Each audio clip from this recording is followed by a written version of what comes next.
아들 결혼식에서 나는 사람들 앞에서 사진 촬영에서 제외되었다. 그 순간 하객들의 시선이 모두 나에게 박혔고 내 얼굴은 화끈거렸으며 손은 걷잡을 수 없이 떨렸다. 더 가슴 아팠던 것은 뒤를 돌아 아들을 보았을 때 그가 고개를 숙이고 아무 말도 하지 않았다는 사실이었다. 지난 세월 나는 모든 정성을 아들의 옷에 수놓았다. 배냇저고리부터 양복까지 한 땀 한 땀이 나의 자랑이었다. 한 땀이 나의 자랑이었다. 하지만 아는가? 이야기는 그날로 끝나지 않았다. 나는 그 수치스러운 자리에서 어떻게 일어섰고 어떻게 무대 중앙으로 걸어나가 모든 이들에게 내 이름을 기억하게 했는지 이야기할 것이다. 내 이름은 송숙정이다. 그날 아침 나는 호텔 화장실에서 집안의 3배는 되는 거울을 마주하고 옷매무새를 몇 번이고 다듬었다. 거울 속 여인은 68살, 세월이 깊이 새긴 눈과 주름이 역력했지만 나는 여전히 애써 파우더를 바르고 입술을 깨물며 생기 있어 보이려 했다. 입고 있는 짙은 보라색 재킷은 이틀 전 드라이클리닝을 맡긴 것이었지만 정작 나를 안심시킨 것은 그 안에 감춰진 퀼트 조끼였다. 나 외에는 아무도 그 조끼의 내력을 알지 못했다. 내가 3달 동안 옷 상자에서 조각천을 하나하나 골라 꿰매 만든 것이었다.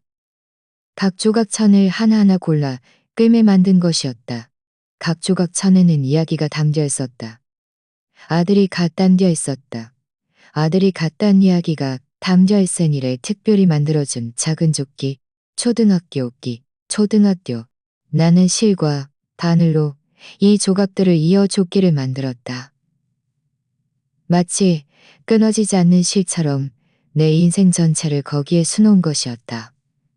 오늘은 아들의 경사스러운 날이니 이 옷을 입고 그와 함께 새로운 삶을 시작해야 한다고 생각했다.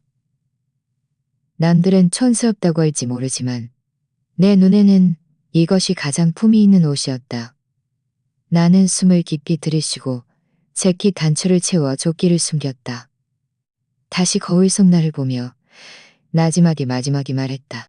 호텔 로비는 화려했고 크리스탈 샹들리에는 눈부셨다. 꽃 장식아치 아래 카객들의 웃음소리가 끊이지 않았다. 하지만 내 자리인 구석진 곳으로 향하는 순간 마음이 문득 서늘해졌다. 내 자리는 앞줄 정면이 아닌 구석진 곳에 있었다. 맞은편에는 임소연 씨 집안 친척들이 앉아 있었는데 한 테이블 가득 멋지게 차려입은 남녀들이었다. 여자들은 멋지게 차려입은 남녀들이었다. 여자들은 화려하게 차려입고 반지와 목걸이가 반짝였으며 남자들은 모두 정장 차림이었다. 나는 무심코 손에 든 핸드백을 꽉 쥐고 못 들은 척했다.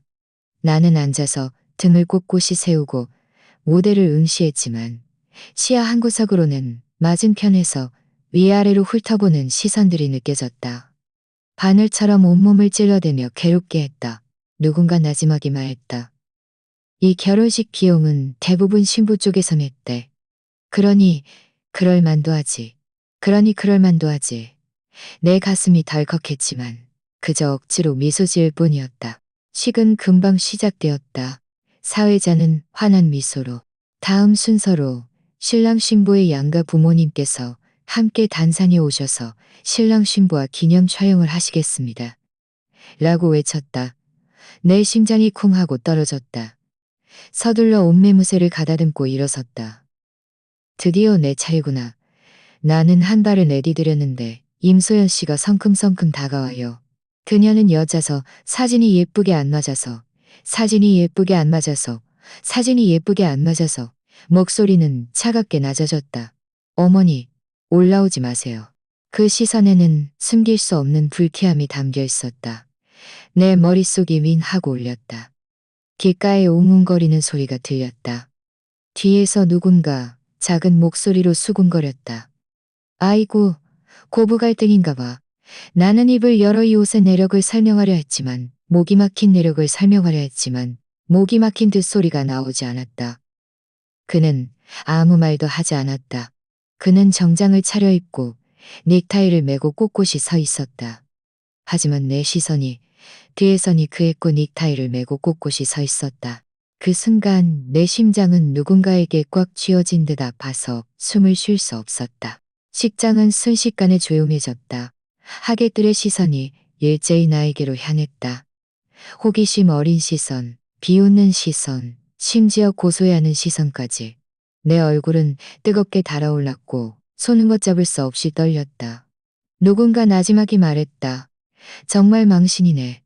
사람들 앞에서 시어머니를 막다니. 내 귓속은 윙윙거렸고 온몸이 그 자리에 못 박힌 듯했다. 나는 문득 웃었다.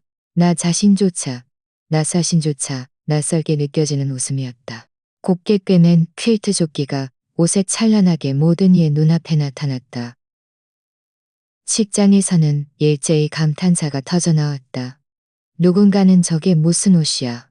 라고 했고 누군가는 나지막이 꽤 특별하네 라고 감탄했다. 내 목소리는 떨렸지만 또렷하게 들리도록 했었다. 또렷하게 들리도록 했었다. 이 조끼는 아들이 어렸을 때부터 입었던 양복 소매 끝자락이에요. 그리고 이 조각은 결어서 만든 거예요. 여기는 아들이 태어났을 때 베넷 저고리고 여기는 아들이 태어났을 때 베넷 저고리고. 나는 말하면서 조각 천대를 가만히 쓰다듬었다. 마치 그 시절의 숨결과 웃음소리를 느낄 수 있는 듯했다. 남들은 촌스럽다고 할지 모르지만 내 마음속에는 이것이 내가 한 땀 한 땀 바느질한 사랑이자 나의 모든 자랑이었다. 나는 고개를 들고 식장 전체를 둘러보았다. 이것이 망신이라면, 저는 평생 망신이라면, 저는 평생 망신당하면, 저는 평생 망신당하며 식장은 쥔죽은 듯 조용했다. 누군가는 몰래 눈물을 훔쳤고 나는 웃으며 더 이상 설명하지 않고 허리를 굽혀 재킷을 주워 팔에 걸쳤다. 단상 위에 아들은 입을 열었지만 여전히 내려오지 않았다. 나는 등을 돌려 천천히 출구로 걸어갔다. 한 걸음 내디딜 때마다 웅성거리는 소리가 들려왔지만 나는 더 이상 신경 쓰지 않았다. 결혼식이 있은 지 이틀이 지났다. 나는 여전히 그 조끼를 계속해서 정리하고 있었다. 찬 조각에는 향수 냄새와 내 손땀이 뒤섞여 남아 있었고 조끼는 의자 위에 구겨진 채 놓여 있었다. 나는 그것을 한참 동안 응시했다. 마음속에는 돌덩이가 짓누르는 듯했다. 바로 그때 초인종이 울렸다. 문을 열자 임소연 씨와 그녀의 어머니 임태희 씨가 보였다. 두 사람은 단정하게 차려입고 정교한 화장을 한 채 커다란 과자 선물 상자를 들고 있었다. 그들의 미소는 너무나 적절했지만 나는 오히려 섬뜩함을 느꼈다. 숙정 아주머니, 저희가 찾아왔어요. 여자들의 직감은 그들이 단순히 사과하러 온 것이 아님을 알려주었다. 임태희 씨가 입을 열었다. 그녀의 말투는 마치 시차하러 온 듯했고 시선은 먼저 집안을 한 바퀴 훑으면 나는 옆으로 비켜서 그들을 들였다. 집은 60제곱미터 남짓으로 낡은 소파와 식탁보가 조금은 초라해 보였다. 그들은 옷이 더러워질까 조심스럽게 앉았다. 나는 따뜻한 차 2잔을 내왔지만 손을 내밀기도 전에 임소연 씨가 가볍게 밀어내며 말했다. 어머니, 괜찮아요. 그녀의 눈빛에 순간 짜증이 스쳤지만 이내 감췄다. 임태희 씨는 느긋하게 차를 한 모금 마셨다. 마치 말을 시작하려다 숙정 아주머니, 결혼식 날 다소 작은 소동이 있었지만 사실 사진 촬영일 뿐인데 그렇게까지 보기 안 좋게 만들 필요는 없었잖아요. 내 가슴이 철렁했지만 나는 그저 그녀를 응시하며 아무 대답도 하지 않았다. 임태희 씨는 말을 이었다. 소연이가 임신 중이라 감정적으로 이었다. 소연이가 임신 중이라 감정적으로 예민해요. 어르신이니까. 좀 더 너그럽게 이해해 주시고 아이와 다투지 마세요. 나는 비웃으며 물었다. 너그럽게 이해하라니. 숙정 아주머니, 속상하신 마음은 이해해요. 하지만 외부 사람들은 그런 것까지 기억하지 않아요. 다들 분위기만 보죠. 분위기가 화목해야 품이 있는 거예요. 품이? 나는 그 2단어를 반복했다. 귀에 거슬렸다. 말하는 도중 임소연 씨가 가방에서 서류 한 장을 꺼내 탁자 위에 올려놓았다. 흰 종이 위에 검은 글씨로 몇 가지 약속이 빽빽하게 적혀 있었다. 어머니, 오해하지 마세요. 이건 저희가 상의해서 드리는 작은 제안이에요. 임소연 씨는 목소리를 낮추고 직업적인 미소를 지었다. 앞으로 비슷한 민망한 상황을 피하기 위해 어머니께서 서명해 주셨으면 해요. 나는 고개를 숙여보고는 순간 얼어붙었다. 앞으로 어떤 공개적인 가족 모임에서도 발언하지 않을 것. 손님이나 직장 동료들 앞에 먼저 나서지 않을 것. 어머니라는 신분으로 신혼부부의 가정생활의 것. 어머니라는 신분으로 신혼부부의 가정생활의 것. 사진 한 장 찍는 것에도 댁에 서명하라고 되어 있었다. 내 손은 걷잡을 수 없이 떨렸지만 목소리는 걷잡을 수 없이 떨렸지만 임소연 씨는 내가 얼굴을 굳히자 서둘러 웃으며 설명했다. 어머니, 화내지 마세요. 이것도 어머니를 위한 거예요. 연세도 있으신데 신경 쓸 일이 적으면 좋지 않겠어요? 그리고는 가방에서 봉투 하나를 꺼내 탁자 위에 놓았다. 붉은 봉투 껍질이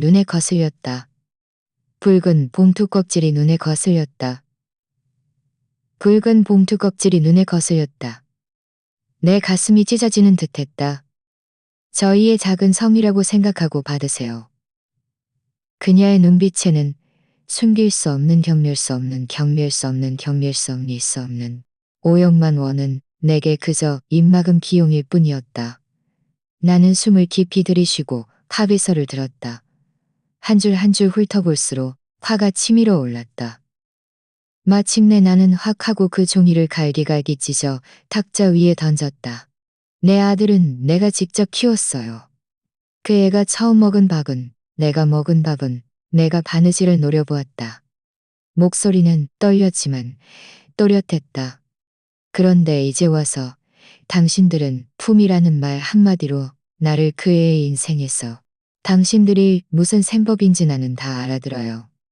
내가 그림자처럼 지내서 당신들이 사람들 앞에서 부담 없이 지내고 싶겠죠. 하지만 유감스럽게도 나는 그렇게 해줄 수 없어요. 탁자 위는 죽은 듯 고요했다. 임소연 씨의 얼굴은 창백해졌고 입술은 굳게 다물렸다. 임순이가 당신을 외면해도 우리를 탓하지 마세요. 민준이가 나를 외면해도 우리를 탓하지 마침내 참지 못하고 탁잔을 내려놓았다. 좋게 말할 때 듣지 않으면, 후회할 때 듣지 않으면 칼날처럼 차가웠다.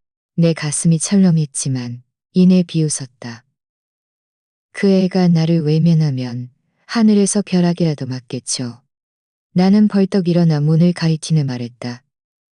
나가세요. 그들은 순간 얼어붙었다.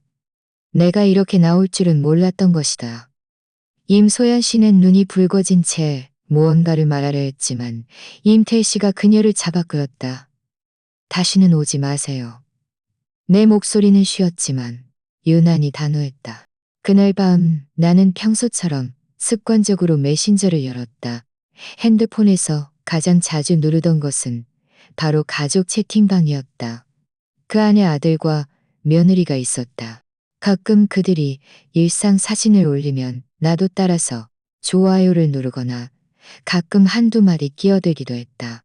하지만 그날 화면에서는 아무리 찾아도 그 채팅방이 보이지 않았다. 나는 눈을 가늘게 뜨고 채팅 목록을 계속해서 위아래로 움직였다. 넘길수록 불안해졌다. 혹시 내가 나이 들어서 실수로 지운 건가? 나는 서둘러 검색창에 가족 채팅방 세 글자를 입력했다. 결과는 텅 비어 아무것도 없었다. 나는 앱을 닫고 다시 시작한 후 다시 시도했지만 결과는 마찬가지였다.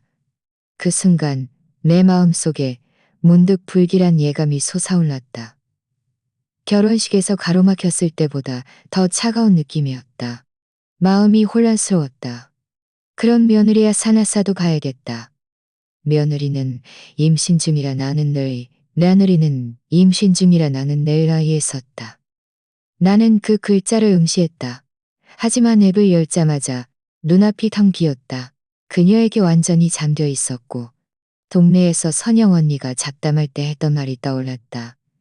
요즘 젊은 사람들은 보여주고 싶으면 보여주고 싶지 않으면 핸드폰 하나로 당신을 완전히 배제해버릴 수 있어. 결국 내 손자는 태어나기도 전에 이미 내 세상 밖으로 격리된 것이었다. 문득 다른 사람들이 말하던 아기 사진이 내 핸드폰에는 한 번은 낚일 듯 아팠다.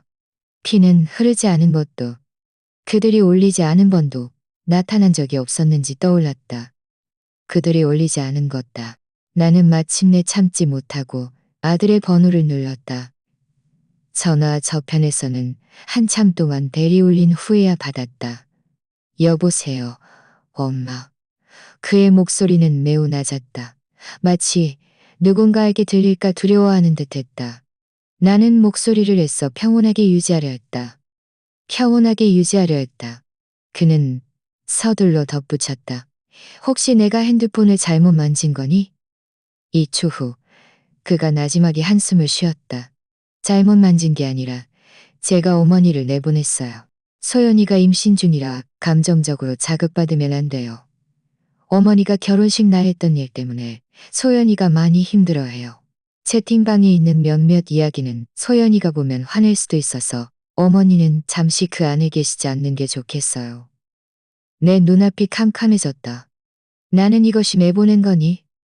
나는 이것이 내보낸 것이 아니라 완전히 쫓아낸 것임을 깨달았다. 말을 하고 싶었지만 목구멍에 솜이 박힌 듯 답답해서 겨우 몇 마디를 점이 박힌 듯 답답해서 그 침묵은 어떤 거절보다도 더 가슴을 찔렀다. 나는 쓴웃음을 지었다. 마침 내 눈물이 걷잡을 수 없이 흘러내렸다. 그날 밤 나는 거의 눈을 붙이지 못했다. 뒤척이며 밤을 새웠다. 뒤척이며 밤을 새웠다.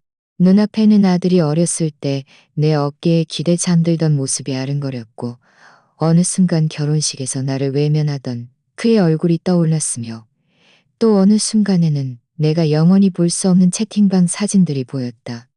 내 가슴에는 커다란 돌덩이가 짓눌러 숨을 쉴 때마다 찌릿한 통증이 느껴졌다. 새벽 3시 나는 더 이상 참지 못하고 일어나 핸드폰을 켜졌다. 중계 앱을 열고 남부 소도시 원룸을 입력했다. 수많은 방들이 떴다. 낡고 저렴한 방들이었지만 내 마음은 문득 안도했다. 스스로에게 말했다. 그들의 집에 내가 있을 곳이 없다면 나만의 공간을 찾아가자. 더 이상 채팅방 사진을 기다릴 필요도 없고 누구의 설명도 기다릴 필요가 없고 누구의 설명도 기다릴 필요가 없다. 창밖은 점점 밝아왔지만 내 마음은 하룻밤 사이에 완전히 차갑게 식어버렸다. 다음 날 나는 침대 밑에 넣어두었던 커다란 나무 상자를 꺼냈다. 흙먼지가 풀썩 위로 콜록거렸다. 손으로 조심스럽게 상자를 열자 빛바랜 색깔의 천조각들이 겹겹이 쌓여 있었다. 이 천조각들은 내가 수십 년 동안 버리지 못했던 것들이었다. 아들이 어렸을 때의 낡은 천조각들, 공장 퇴근 후에 집으로 가져온 자투리 천들, 심지어 내가 젊었을 때 웨딩드레스를 만들고 남았던 작은 붉은 공단 조각까지 천조각 하나하나가 마치 오래된 사진 같았다. 아무도 이해 못해도 이것들은 내 생명줄 같은 거야. 그래서 나는 그것들을 잘 접어 여행 가방맨 밑에 넣었다. 그리고 그 위에 낡은 옷 몇 벌과 오래된 책을 눌러 놓았다. 짐 정리를 마치고 나니 이미 밤이 깊었다.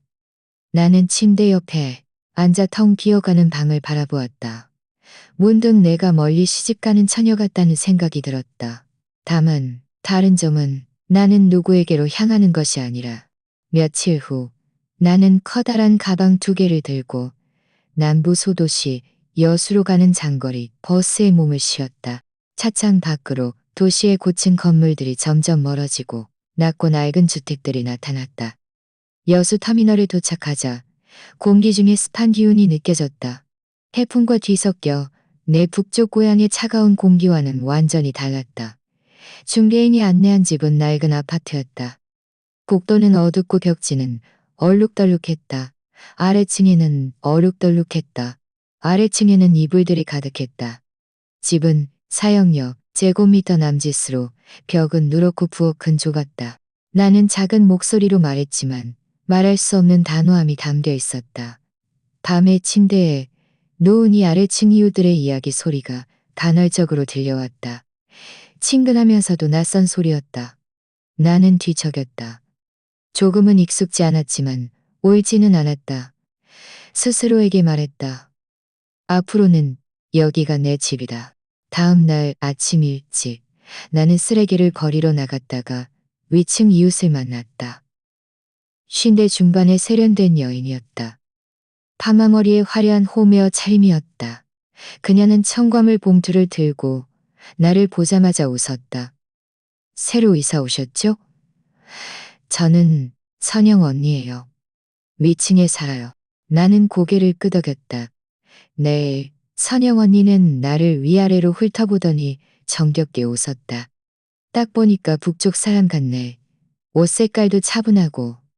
아이고, 얼굴은 단정하게 생겼는데 좀 답답해 보인다. 나는 순간 멍했지만 채 반응하기도 전에 그녀가 말을 이었다. 나는 순간 멍했지만 채 반응하기도 전에 그녀가 말을 이었다. 괜찮아.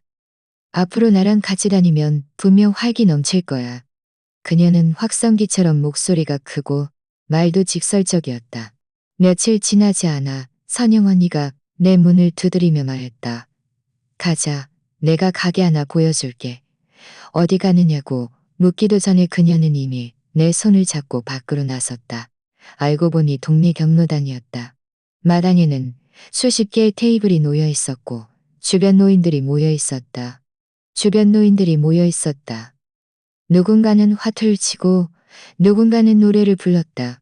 공기 중에는 음식 냄새가 풍겼다.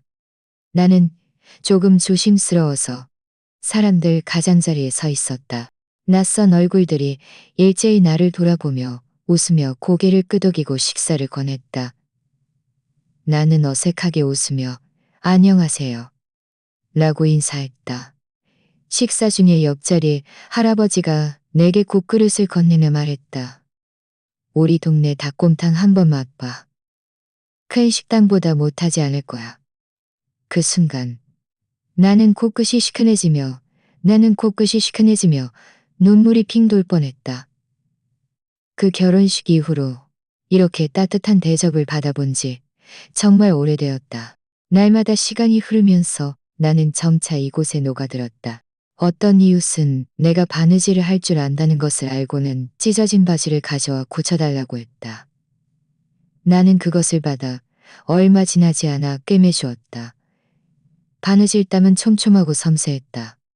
이웃은 입이 귀에 걸리도록 웃으며 이 솜씨는 가게보다 낫다. 고 말했다. 소문은 금세 퍼졌다. 동네 사람들은 나를 송장인이라고 부르기 시작했다.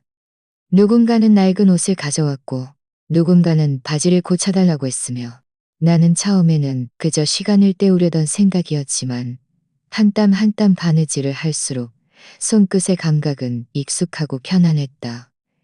마치 지난 세월 잃어버렸던 나의 자존감이 천조각 속에서 조금씩 찾아지는 듯했다. 밤에 집에 돌아오면 나는 천조각들이 가득된 선재를 열었다. 그 천들을 만지며 나지막이 말했다. 너희도 봐. 그 천들을 만지며 나지막이 말했다. 너희도 봐. 나 아직 쓸모가 있어. 어쩌면 나는 정말 이곳에서 다시 시작할 수 있을지도 모른다. 그날 밤 나는 작은 방의 희미한 불빛 아래 허리를 굽히고 바늘과 실을 치고 있었다. 탁자 위에는 이웃들이 고쳐달라고 맡긴 낡은 옷 몇 벌이 놓여 있었다. 나는 한 땀 한 땀 바느질을 했다. 눈은 이미 피로로 뻑뻑했다. 실이 천을 가로지를 때 나는 따닥따닥 하는 작은 소리와 격시계의 똑딱 소리가 되섞여 마치 내게 빨리라고 재촉하는 듯했다. 시계는 11시 30분을 가리키고 있었지만 어차피 나 혼자니 누가 일찍 자라고 재촉할 사람도 없고 문득 눈앞에 불빛이 흐려지더니 세상이 빙글빙글 돌았다. 내 손에 있던 옷이 툭 하고 바닥으로 떨어졌다. 바늘 끝이 손가락에 세게 박혔지만 나는 아픔조차 느끼지 못했다. 가슴이 철렁했다. 나는 아픔조차 느끼지 못했다. 나는 온몸이 바닥으로 쓰러졌다. 큰일 났다. 이 순간이 왔느냐고 묻는 듯했다. 큰일 났다. 일어나려 했지만 도무지 힘이 들어가지 않았다. 사진은 천근만근 같았고 눈앞은 흐릿하다. 나는 힘겹게 핸드폰을 더듬었다. 손가락이 너무 떨려서 화면을 제대로 누를 수가 없었다. 몇 번이나 잘못 누르다가 마침내 119에 전화가 연결되었다. 내 목소리는 모기 소리처럼 힘이 없었다. 어지러워요. 곧 쓰러질 것 같아요. 주소를 말하고 나자 나는 차가운 바닥에 그대로 쓰러졌다. 등골에서부터 차가운 기운이 쭉 솟아올랐다. 귓속은 윙윙거렸다. 마치 벌떼가 날아다니는 듯했다. 그 순간 나는 처음으로 내가 언제든 쓰러져 아무도 모르게 될 수 있다는 것을 절실히 느꼈다. 아무도 문 밖에서 나를 기다리지 않을 것이고 아무도 즉시 전화를 받지 않을 것이다. 설령 내일 누군가 발견한다 해도 아마 선영 언니가 내 방에서 이상한 냄새를 맡고서야 알아챌 것이다. 구급차가 도착했다. 귀를 찢는 사이렌 소리가 밤하늘을 갈랐다. 나는 들것에 실렸다. 주변은 소란스러웠다. 누군가는 빨리 혈압 재세요. 라고 외쳤고 누군가는 의식은 흐릿한가요? 라고 물었다. 내 머리는 혼미해서 다급한 발소리와 의료진의 외침만을 겨우 들을 수 있었다. 마치 두꺼운 유리병 너머에서 들리는 소리 같았다. 병원에 도착하자 응급실의 불빛은 눈부시게 밝았다. 사람을 꿰뚫어 볼 듯 하얗게 빛났다. 나는 간호사 데스크 앞으로 밀려갔다. 간호사가 고개를 들더니 일려갔다. 간호사 데스크 앞으로 밀려갔다. 간호사가 고개를 들더니 나 보호자 연락처요. 나는 손가락은 나지막이 말했다. 나는 순간 멍해졌고 입술이 떨렸다. 아들의 번호가 머릿속에 스쳐리 떨렸다. 괜찮아요. 제가 직접 서명할게요. 간호사가 흥 하고는 병력 기록지를 내밀었다. 나는 펜을 쥐었다. 손이 너무 떨려서 글씨가 삐뚤빼뚤했다. 그 종이를 보며 내 마음속에는 문득 말할 수 없는 서글픔이 밀려왔다. 결국 혼자 쓰러지면 택배 받을 때처럼 스스로 지면 택배 받을 때처럼 스스로 증명해야 하는구나. 간호사가 눈살을 찌푸리며 병력 기록지를 내 손에 건넸다. 내 손은 심하게 떨려서 글씨가 엉망진창이었다. 나는 병실로 밀려갔다. 시트는 차가웠고 공기 중에는 소독약의 독한 냄새가 진동했다. 옆 침대에는 한 할머니가 누워 있었고 그 옆에는 며느리가 앉아 바쁘게 물을 떠다 주고 수건을 건네주며 나지막이 위로하고 있었다. 어머니, 조금만 참으세요. 의사 선생님 곧 오실 거예요. 의사 선생님 곧 오실 거예요. 의사 선생님 곧 오실 거예요. 할머니는 나를 혼자 보고는 문득 물었다. 아드님은요? 아는 순간 멍했지만 겨우 입꼬리를 올려 미소 지었다. 나는 서둘러 얼굴을 돌려 창밖을 보는 척했지만 눈물은 소리 없이 흘러내려 금세 베개를 축축하게 적셨다. 그 순간 나는 문득 깨달았다. 세상에서 가장 차가운 것은 병의 고통이 아니라 병들었을 때 아무도 나를 기다려주지 않는다는 사실이었다. 다음 날 아침 일찍 간호사가 내게 검사지 한 뭉치를 건네며 내 CT, 심전도, 혈액 검사를 해야 한다고 했다. 보호자분께서 수납해주세요. 나는 고개를 끄덕이고 몸을 지탱하며 침대에서 내려왔다. 다리는 여전히 후들거렸지만 한 걸음 한 걸음 수납창고로 옮겨갔다. 내 앞에 줄 서 있는 사람들은 누군가는 휠체어에 앉아 있었고 뒤에는 자녀들이 밀어주고 있었으며 누군가는 지팡이를 짚고 옆에는 누군가 부축하며 지갑을 대신 들어주고 있었다. 하지만 나는 홀로 그 자리에 서 있었다. 손에 든 낡은 지갑을 꽉 쥐어 너클이 하얗게 변했다. 수납을 마치고 나는 이를 악물고 서 있었다. 수납을 마치고 나는 검사를 받기 위해 다시 줄을 섰다. CD실 밖에 찬 바람이 내 몸을 파고들었다. 앉았다가는 다시 일어설 수 없을 것 같아 두려웠다. 서명부터 수납까지, 검사부터 결과 확인까지 모든 과정을 나 혼자 했다. 아무도 내게 도와드릴까요? 라고 묻지 않았고 아무도 물 한 모금을 건네주지 않았다. 병실로 돌아왔을 때 다리는 너무 저려 떨렸고 한 걸음이 마치 송 위를 걷는 듯하여 언제든 쓰러질 것 같았다. 마침내 침대가 눈앞에 나타났을 때 내 마음은 죽은 듯 고요했다. 말을 해도 아무도 듣지 않고 넘어져도 아무도 보지 못하며 병들어도 아무도 기다려주지 않는구나. 밤늦게 병실 문이 문득 열리더니 익숙한 향수 냄새가 풍겨왔다. 아이고, 내가 한참 동안 안 보이길래 어디 갔나 했더니 여기 누워 있었네. 선영언니였다. 그녀는 보온병을 들고 과일 봉투를 안고 있었다. 그녀는 성큼성큼 침대 옆으로 다가와 보온병을 열었다. 내가 끓여온 죽이야. 따뜻할 때 먹어. 뜨거운 김이 확 올라왔다. 내 코끝이 순간 시큰해졌다. 너는 정말 마음이 너무 강해. 아파도 누구를 부르지도 않고. 다행히 이웃들이 너 구급차에 실려갔다고 말해줘서 알았지. 아니었으면 나 계속 모르고 있었을 거야. 나는 그녀가 바쁘게 움직이는 모습을 응시했다. 마침내 참지 못하고 눈물이 왈칵 쏟아져 내렸다. 흐느끼며 말했다. 흐느끼며 마침내 풀렸다. 흐느끼며 말했다. 선영 언니, 나는 내가 정말 혼자라고 생각했어. 선영 언니가 그녀의 눈빛이 문득 부드러워졌다. 그녀의 눈빛이 문득 부드러웠다. 세상이 나를 모두 내쫓아도 가족이 외면해도 누군가 진심으로 내 옆에 앉아 너 혼자 아니야 라고 말해주면 나는 아직 버틸 수 있었다. 태어난 지 며칠 되지 않아 몸은 여전히 허약했고 손발에는 힘이 없었다. 그날 저녁 선영 언니가 밥그릇을 들고 내 문을 두드렸다. 숙정 언니, 솜씨가 그렇게 좋으니까 나 뭘 좀 만들어줘. 나는 순간 멍했다. 또 어느 바지가 찢어졌나. 그녀는 고개를 저었다. 그녀의 눈빛은 문득 진지해졌다. 옷이 아니야. 기념옷, 기념옷다. 잘 이해가 되지 않았다.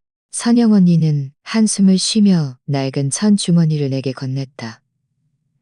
그 안에는 옷 몇 벌이 가지런히 적혀 있었다. 흰 셔츠, 낡은 재킷, 그리고 빨아서 뻣뻣해진 낡은 면 점퍼도 있었다. 우리 엄마가 작년에 돌아가셨어. 이건 엄마의 낡은 옷들이야. 버리기는 아깝고 두면 그냥 썩어버릴 거야.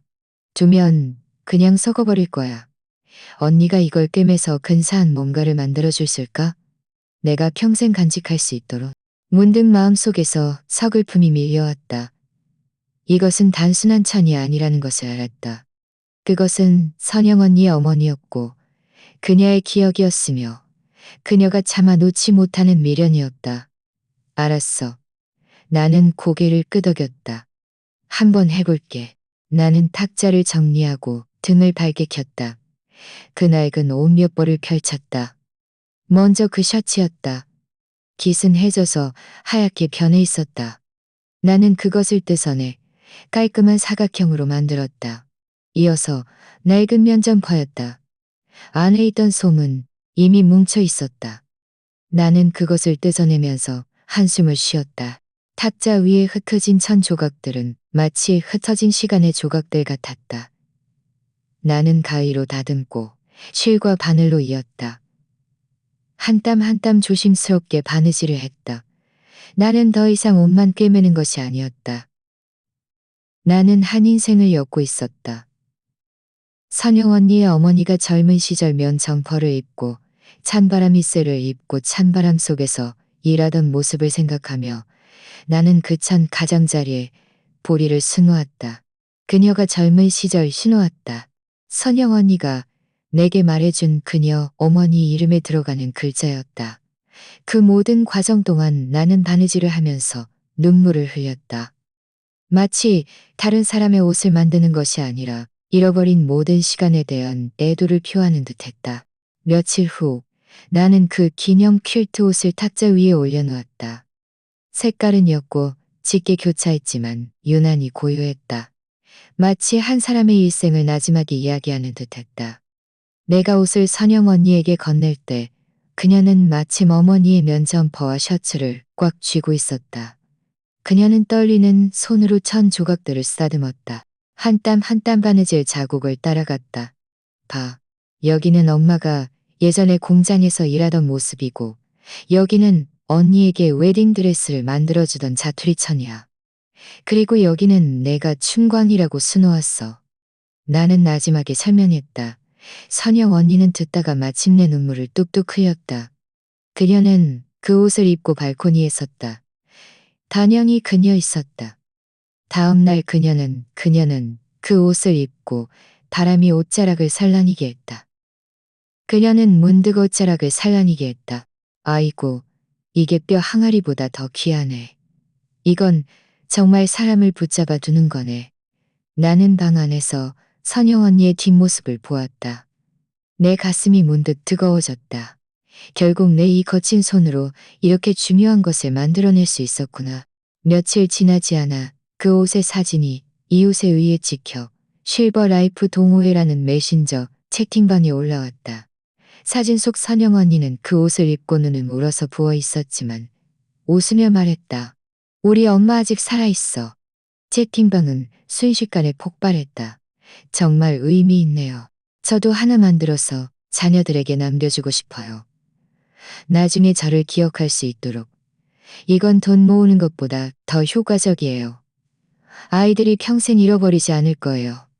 댓글이 줄줄이 올라와 화면을 거의 뒤덮었다. 선영 언니가 나에게 돌아서며 말했다. 봐. 언니, 솜씨가 나를 살렸을 뿐만 아니라 더 많은 사람을 살릴 수 있겠어. 나는 멍하니 핸드폰을 보았다. 마음속에 무언가 쿵하는 사람을 보았다. 마음속에 무언가 쿵하고 울리는 듯했다. 결국 실과 바늘은 옷만 꿰매는 것이 아니라 사람의 마음도 꿰맬 수 있다는 것을. 소문은 날개 돋친 듯 바르게 퍼졌다. 다음 날부터 내 핸드폰은 거의 끊임없이 울렸다.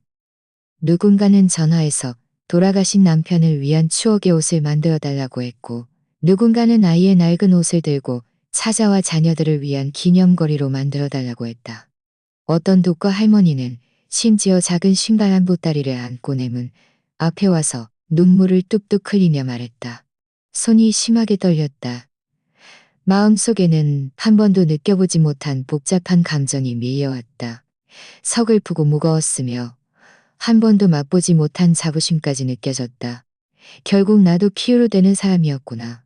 결국 나는 세상에서 완전히 버림받은 사람이 아니었구나. 밤에 나는 홀로 탁자 앞에 앉아 산처럼 쌓인 천 조각들을 보았다. 등불 아래 내 그림자는 흔들렸지만 더 이상 외롭지 않았다. 그 즈음 내 작은 집에는 거의 매일 사람들이 찾아왔다.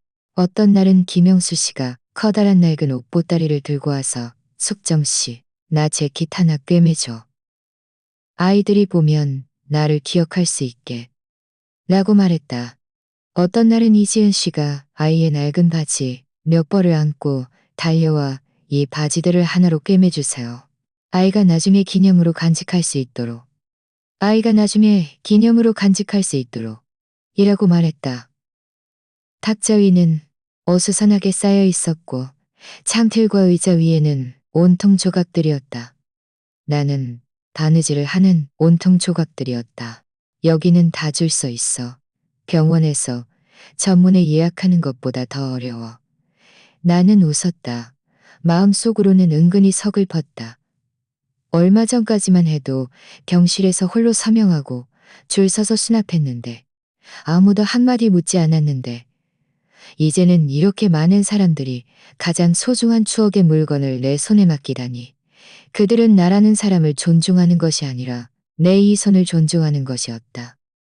하지만 그것만으로도 나는 내가 아직 가치 있는 것이었다. 어떤 사람들은 기어코 돈을 주려고 했고 나는 처음에는 거절했지만 나중에 생각해보니 이것은 동정이 아니라 존중이었다.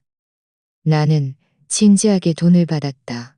마음은 오히려 더 편안해졌다. 어느 날 저녁 나는 등불 아래 앉아 산더미처럼 쌓인 천 조각들을 정리하다가 문득 한 가지 생각이 떠올랐다. 요즘 나는 계속 다른 사람들의 인생을 꿰매주고 있는데 내 인생도 우여곡절 많고 희로애락이 뒤섞여 끊임없이 꿰매져 왔다. 그래서 나는 그 커다란 나무 상자를 뒤져 내 천 조각들을 하나하나 골라냈다. 붉은 곰단 조각은 내가 결혼할 때 웨딩드레스를 만들고 남은 것이었고, 푸른 체크무늬 천은 내가 직장에 다닐 때 작업복을 만들고 남은 자투리 천이었다. 낡은 면 조각은 아들이 어렸을 때 병에 걸려 열이 날 때 밤새워 갈아주던 이불 커버 조각이었다. 짙은 회색 모직 천은 나는 문득 내가 나던 이불 커버 조각이었다. 짙은 회색 모직 천은 남편이 내가 나 자신을 위한 내가 쓰던 애에 내가 수의를 준비하다 나는 그것들을 탁자 위에 펼쳐놓았다. 나는 한 땀 한 땀 바느질하여 내 일생을 꿰매었다. 처녀에서 아내로, 어머니로, 그리고 이제는 홀로 남은 노년의 할머니로. 결국 나는 이야기가 없는 사람이 아니었다. 단지 아무도 들어줄 사람이 없었을 뿐. 그렇다면 내가 직접 꿰매어 남겨야지. 내가 고개를 숙이고 작업에 몰두하고 있을 때 뜻밖에도 문화원의 큐레이터가 찾아왔다. 그날 안경을 쓴 젊은 사람이 문을 두드리며 자신을 소개했다. 저는 문화원 전시 기획팀입니다. 숙정 아주머니, 저희가 동네 채팅방에서 아주머니의 작품을 보았습니다. 민속 공예 전시회에 아주머니를 초대하고 싶어요. 나는 순간 얼어붙었다. 마음속이 쿵 하고 울렸다. 문화원? 전시회? 젊은 사람은 진지하게 말했다. 아주머니의 이런 퀼트 작품은 단순한 수공예가 아니라 기억의 매개체입니다. 많은 분들이 아주머니가 가족의 이야기를 보존하는 데 도움을 주신다고 말해요. 나는 한들은 찾으려 해도 찾으려 하기를 보존하는데 도움을 주신다고 말해요. 나는 한동안 정신을 차리지 못하고 멍하니 물었다. 내 마음속에 문득 오래 잊었던 감격이 솟아올랐다. 수십 년 동안 나는 그저 공장 여공이었고 나중에는 시어머니가 되었으며 그리고는 쫓겨난 사람이었다. 나는 언젠가 누군가가 나를 전통 계승자라고 부를 것이라고는 상상도 못했다. 그 순간 나는 내 인생에 서서히 불이 켜지는 것을 보는 듯했다. 전시회에는 각 작품마다 이름과 이야기가 필요했다. 나는 바느질을 하다가 문득 좋은 생각이 떠올랐다. 각 퀼트 옷에 작은 천 태그를 꿰매는 것이었다. 그 위에는 누가 입었던 옷, 누구의 것, 누가 남긴 것이라고 글자를 수놓았다. 이름은 사람의 흔적이다. 사람이 없어도 세월이 모든 것을 지워도 이름만 남아있으면 존엄이 있는 것이다. 선영언니 어머니의 첫 기념옷에 이름을 수놓을 때 내 손바닥에는 땀이 흥건했다. 틀릴까봐, 글씨가 삐뚤어질까봐 두려웠다. 선영언니가 옆에 서서 말했다. 숙정언니, 이름 틀리지 마. 그게 엄마의 마지막 틀리지 마. 춘광 두 글자가 찬 위에 드러났을 때 나는 문득 내가 옷을 만드는 것이 아니라 다른 사람의 비석을 세우고 있다는 생각이 들었다. 다만 그 비석은 돌이 아니라 천으로 만들어진 것이었다. 나중에 만드는 모든 옷에는 천 태그를 붙였다. 이름, 연월, 이야기. 어떤 사람들은 그것을 보고 눈물을 흘리며 말했다. 고마워요. 그 사람이 아직 살아있게 해줘서. 그리고 내 마음속으로는 이것이 내가 다른 살아있게 해줘서. 그날 오후 나는 탁자 앞에 앉아 천 조각들을 정리하고 있었다. 햇빛이 창문으로 비스듬히 들어와 쌓인 자투리 천들을 오색 찬란하게 비추었다. 실과 바늘이 내 손에서 위아래로 움직였다. 마음은 한 번도 느껴보지 못한 듯 고요했다. 문득 문이 두드려졌다.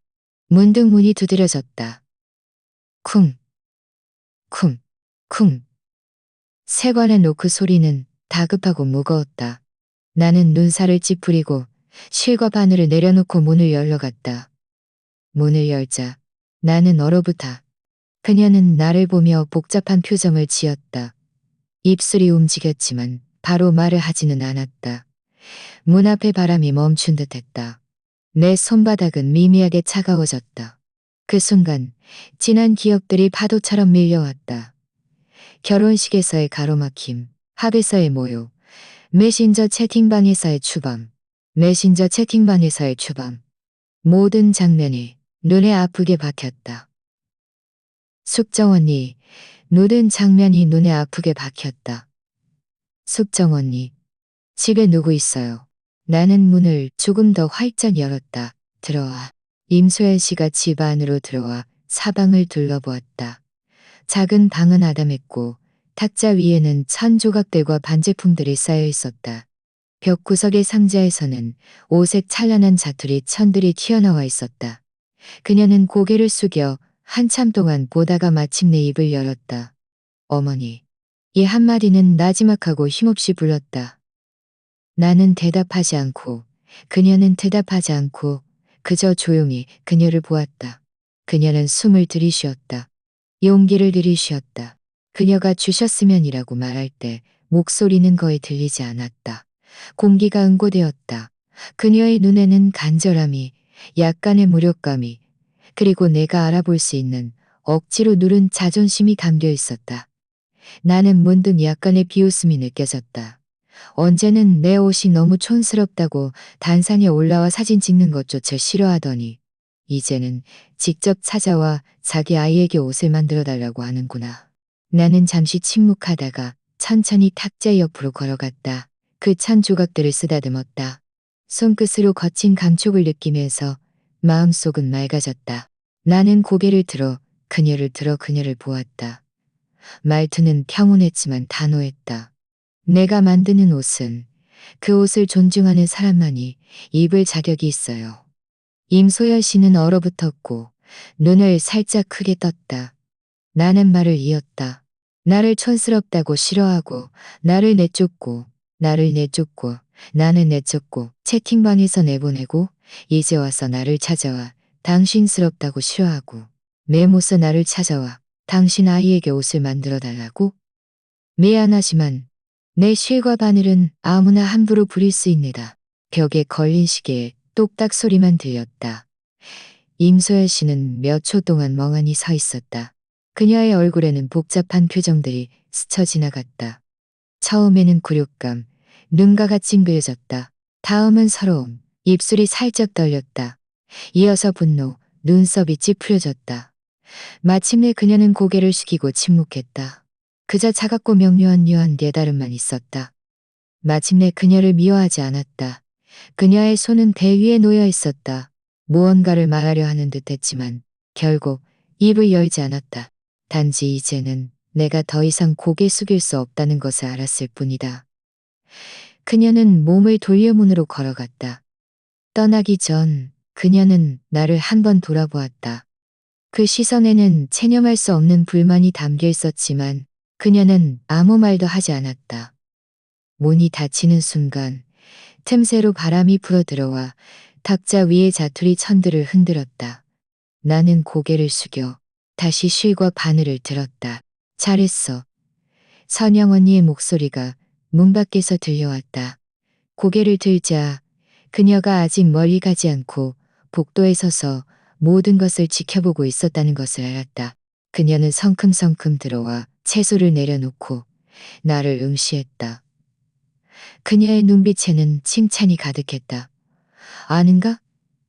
너 오늘 정말 당당했어. 나는 쓴웃음을 지었다. 목이 메었다. 내가 너무 잔인했나. 결국 내 손자인데. 이 말을 할 때 내 목소리는 너무 낮아서 심지어 떨렸다. 공기가 응고되었다. 바늘 끝은 아직 탁자 위에 천 조각에 박힌 채 미미하게 떨리고 있었다. 내 거절이 얼마나 단호했는지 알았지만 할머니가 직접 문을 닫고 작은 옷 한 벌 남겨주지 않는다면 누가 듣고 마음이 강팍하다고 말하지 않겠는가.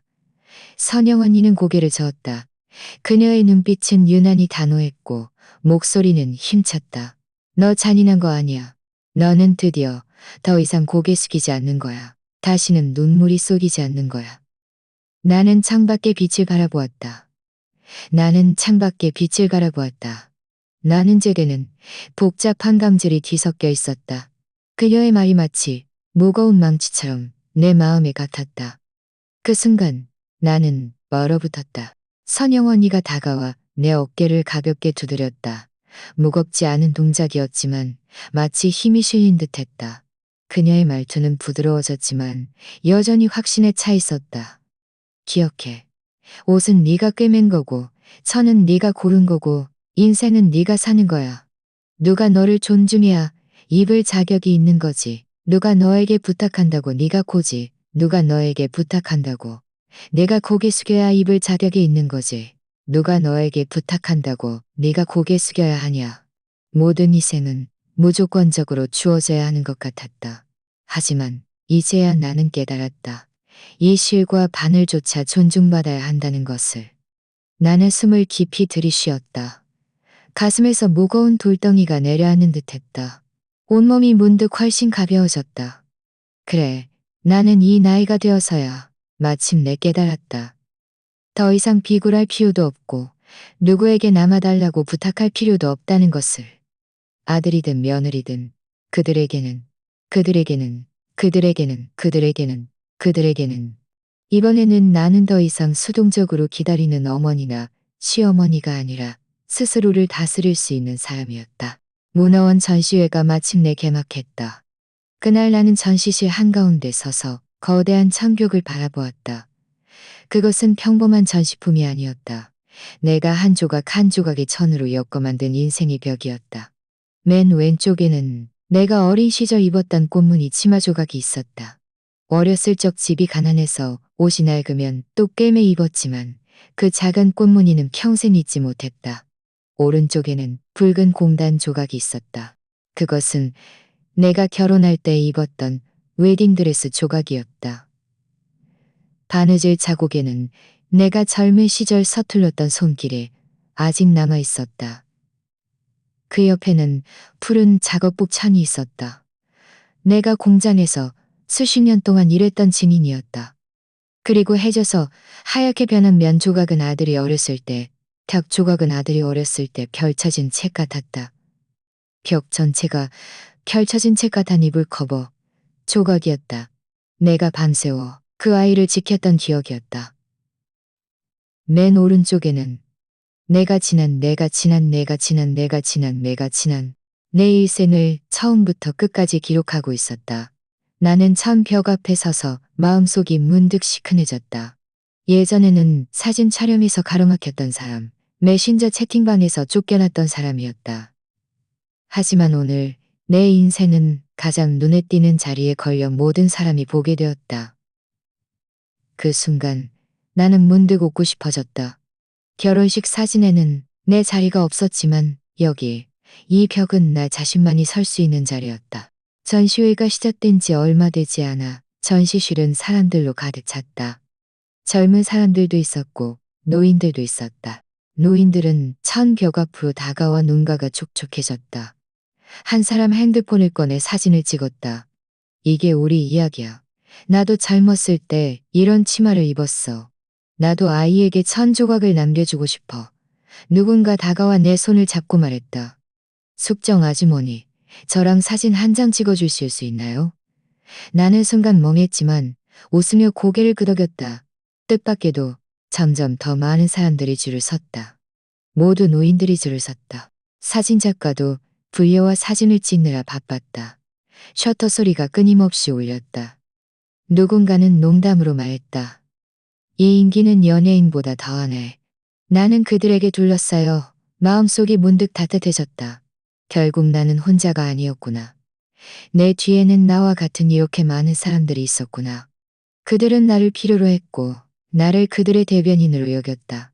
이 순간 나는 오래 잊었던 자부심을 느꼈다. 나는 중앙에 서 있었고 다른 사람들이 자발적으로 다가와 나와 함께 사진을 찍고 싶어 했다. 이것이 나의 진정한 가족 사진이었다. 전시회 날 한유서 깊은 잡지 기자가 나를 찾아왔다. 그는 천 벽 앞에서 한참 동안 보다가 물었다. 숙정 아주머니, 왜 천으로 인생을 엮을 생각을 하셨나요? 나는 잠시 침묵하다가 천천히 말했다. 천은 거짓말을 하지 않으니까요. 천은 아주머니가 입었던 모든 날을 증언합니다. 사람은 잊을 수 있고 사진은 버릴 수 있으며 핸드폰 채팅방에서는 당신을 내쫓을 수 있지만 천은 그렇지 않아요. 천은 당신과 함께 평생을 갑니다. 기자는 고개를 끄덕이더니 문득 진지하게 말했다. 아주머니, 아시나요? 이건 효도 이야기가 아니에요. 이건 여성의 자고 이야기입니다. 나는 순간 멍했다. 눈가가 문득 시큰해졌다. 자고 두 글자가 바늘처럼 내 마음에 박혔다. 자고 두 글자가 바늘처럼 내 마음에 박혔다. 그래, 결혼식 그날부터 나는 한 걸음 나를 일으켜 세워주지 않았다.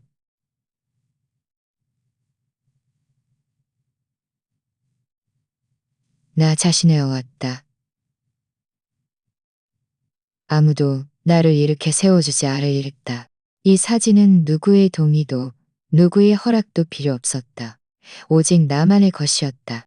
전시회가 거의 끝날 무렵 나는 사람들 속에서 문득 익숙한 그림자를 보았다.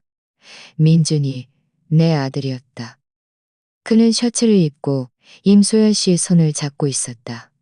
그들은 사람들 밖에 서 있었다. 앞으로 밀려오지 않고 그저 멀리서 나를 보고 있었다. 내 가슴이 살짝 흔들렸다. 이 순간 내가 아무 감정이 없는 것은 아니었다. 이 순간 내가 아무 감정이 없는 것은 아니었다. 그를 보자 내 마음속의 부드러움이 여전히 흔들렸다. 나는 그들의 눈빛이 복잡하다는 것을 알아볼 수 있었다. 죄책감, 놀라움, 그리고 설명할 수 없는 약간의 당황스러움. 그들은 다가오고 싶어 했지만 감히 그러지 못했다. 내 마음속은 문득 명확해졌다. 예전에는 그들의 가족 사진에 들어가려고 했었지만 이제는 필요 없었다. 왜냐하면 엄마의 손을 잡고 눈을 크게 뜨고 천 벼가려고 했었다. 왜냐하면 나는 이미 나만의 무대를 가졌기 때문이었다.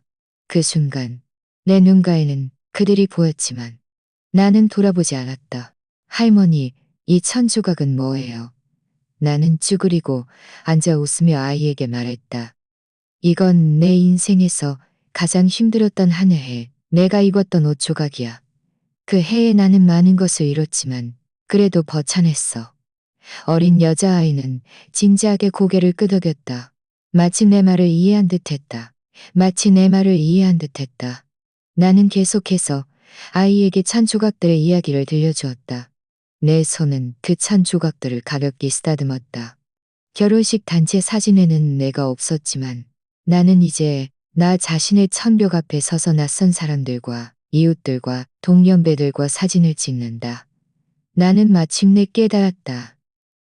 나는 가족에서 쫓겨난 사람이 아니라 스스로 걸어 나온 사람이었다. 전시회 마지막 날 전시실에서는 영상 하나가 상영되었다. 몇 달 전에 미리 찍어둔 영상이었다. 나는 희미한 등불 아래 앉아 안경이 코끝에 걸린 채 발린 채 바늘을 쥐고 한 땀 한 땀 바느질을 하고 있었다. 탁자 위에 흩어진 천 조각들은 등불 아래 미미한 색채로 반짝였다. 나는 가끔 멈춰 서서 손으로 천 조각을 가볍게 쓰다듬었다. 눈빛은 고정되어 있었다. 마치 한 생명을 만지는 듯했다. 영상에는 내레이션이 없었다. 실이 천을 가로지르는 소리만 들렸다. 하지만 바로 이 작은 소리가 고요하면서도 감동적이었다. 화면이 점차 어두워지고 전시실은 고요해지고 전시실은 고요해졌다. 화면이 점차 어두워지고 전시실은 고요해졌다. 이어서 우레와 같은 박수 소리가 파도처럼 밀려왔다. 사람들이 일제히 일어서서 박수를 쳤다. 나는 천천히 일어서서 그들에게 고개를 끄덕였다. 그 순간 나는 문득 내가 결코 소외된 사람이 아니라는 것을 느꼈다. 백발이 성성해도 나는 여전히 보여질 수 있고 인정받을 수 있었다. 시상식 날 나는 내가 특별히 바느질한 퀼트 한복을 입었다. 그것은 이전 작품들과는 달랐다. 다른 사람들을 위해 꿰맨 것이 아니라 오직 나 자신을 위한 것이었다. 나는 많은 천을 골랐다. 붉은 공단, 보라색, 푸른색, 흰면, 회색 모직. 모두 내 삶에서 가장 중요한 조각들이었다. 허리에는 짙은 보라색 허리끈을 더했다. 그것은 내가 젊은 시절 가장 좋아했던 색이었다. 가슴 부분에는 숙정이라는 두 글자를 수놓았다. 누구의 엄마도 아니고, 누구의 아내도 아니고, 누구의 시어머니도 아닌, 오직 나 자신이었다. 내가 그 킬트 한복을 입고 무대에 올라섰을 때 조명이 몸에 비치자 문득 어깨가 더 이상 무겁지 않다고 느껴졌다. 옷은 두꺼웠지만 나는 그 어느 때보다 가볍게 걷는다고 느꼈다. 무대 아래에서 누군가 나지막이 말했다. 68살, 얼굴에는 주름이 자글자글했지만 나는 마침내 가장 아름다운 옷을 입었다. 이번에는 누구를 기쁘게 하기 위함도 아니었고 누구의 시선 때문도 아니었다. 오직 나 자신을 위한 것이었다. 사회자가 내 옆으로 다가와 우렁찬 목소리로 말했다. 다음으로 이번 민속공예 전시회는 송숙정 아주머니께 수여됩니다. 식장 전체에서 다시 박수 소리가 울려 퍼졌다. 나는 상패를 받았다. 그 위에는 민속공예 전통 계승자라는 글자가 새겨져 있었다. 사회자가 웃으며 말했다. 아주머니, 이 칭호는 아주머니께 너무나 당연합니다. 다 함께 아주머니의 이름을 외쳐주세요. 무대 아래 수백 명이 일제히 송숙정 이라고 외쳤다. 그 소리에 내 눈물이 핑 돌 뻔했다. 70년 동안 내 이름은 늘 다른 사람의 부속물이었다. 민준이 엄마, 임소연 씨 시어머니.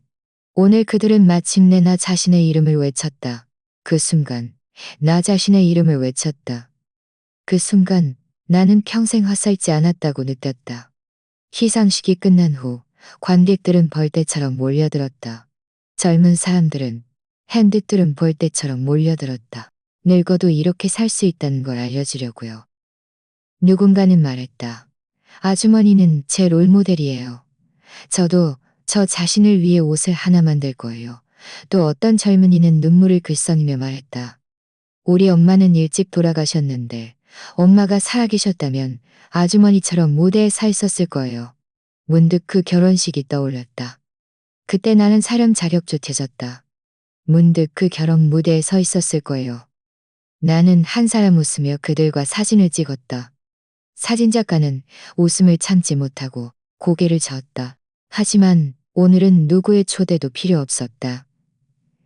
내가 바로 무대 위의 주인공이었다. 이것이 바로 차이점이었다. 함께 사진을 찍는 이들은 친척도 아니었고 소위 말하는 가족도 아니었다. 바로 사회 전체였다. 그리고 나는 마침내 이 더 큰 가족 사진에서 가장 빛나는 자리에 섰다. 높은 단상에 서서 나는 사람들을 바라보았다. 문득 그들이 보였다. 민준이, 내 아들. 임소연 씨, 내 며느리. 그들은 안으로 들어오지 않고 사람들 밖에 서 있었다. 표정은 복잡했다. 눈빛에는 죄책감, 놀라움, 그리고 설명할 수 없는 쓸쓸함이 담겨 있었다. 내 가슴이 살짝 흔들렸지만 이내 평온해졌다. 그들이 있든 없든 이제는 중요하지 않았다. 기자가 내 앞에 마이크를 내밀었다. 송숙정 아주머니, 오늘 무대 중앙에 서신 소감이 어떠신가요? 나는 웃으며 단호한 목소리로 말했다. 저는 늘 제 인생의 중앙에 서 있었습니다. 저는 늘 제 인생의 중앙에 서 있었습니다. 단지 예전에는 아무도 보지 못했을 뿐이죠. 이제 여러분이 보게 된 겁니다. 하지만 저는 이미 오래전부터 여기에 있었습니다. 나는 아들과 며느리의 얼굴이 조명 밖에 어둡게 보이는 것을 보았다. 그들은 마침내 돌아갈 수 없다는 것을 깨달았다. 그리고 나는 미소를 띤 채 어깨를 펴고 조명이 나를 비추도록 내버려 두었다. 이번에는 나는 배경도 아니었고 부속물도 아니었으며 무시당하는 구석의 존재도 아니었다. 내가 서 있는 곳, 그곳이 바로 중심이었다. 송숙정은 평범한 어머니였다. 바느질로 생계를 꾸려나가던 여인이었다. 하지만 이렇게 촌스럽다고 멸시받던 할머니는 며느리의 결혼식에서 사람들 앞에서 가로막히고 가족 채팅방에서 쫓겨나고 홀로 병원에서 쓰러지는 등 한 걸음 한 걸음 차가운 시면으로 밀려나는 듯했다. 하지만 보라. 그녀는 쓰러지지 않았다. 그녀는 천조각으로 가득 찬 상자를 챙겨 낯선 소도시로 떠났다. 길과 바늘로 다른 사람들의 추억을 꿰매주었고 자신의 인생도 다시 꿰매어 일으켰을 꿰매어 일으켰음도. 가장 감동적인 것은 그녀가 그 천 한복을 입고 가슴에 자신의 이름을 수놓고 무대에 올라섰던 그 순간이었다. 그것은 아들을 위한 것도 아니었고 가족의 인정을 위한 것도 아니었다. 그것은 마침내 그녀가 자신에게 나는 내 인생의 중앙에 서 있다고 말한 것이었다. 존엄과 위치는 것이었다. 이야기의 가치는 통쾌하니라 스스로 되찾는 것이다. 그것은 우리에게 아무리 무시당하고 배척당하더라도 살아있는 한우리 무시당하고 배척당하더라도 이 글을 읽고 마음이 움직였다면 당신의 생각을 듣고 싶다. 당신은 자신을 위해 인생 옷잘 하나 만들겠는가? 아니면 어떤 추억을 가장 꿰매어 남기고 싶은가? 댓글로 알려주시면 감사하겠다. 이번 이야기는 여기까지다. 내 채널 구독 목표 5,000명을 달성하는데 몇 번째 구독자가 되어주실 건가? 사회뉴스, 시청자 사연, 댓글 공유 등을 함께 지켜봐 주시면 좋겠다. 내용에 대한 생각이나 제안이 있다면 댓글로 토론하거나 당신의 이야기를 들려주시면 좋겠다. 어쩌면 당신이 다음 이야기의 주인공이 될 수도 있다.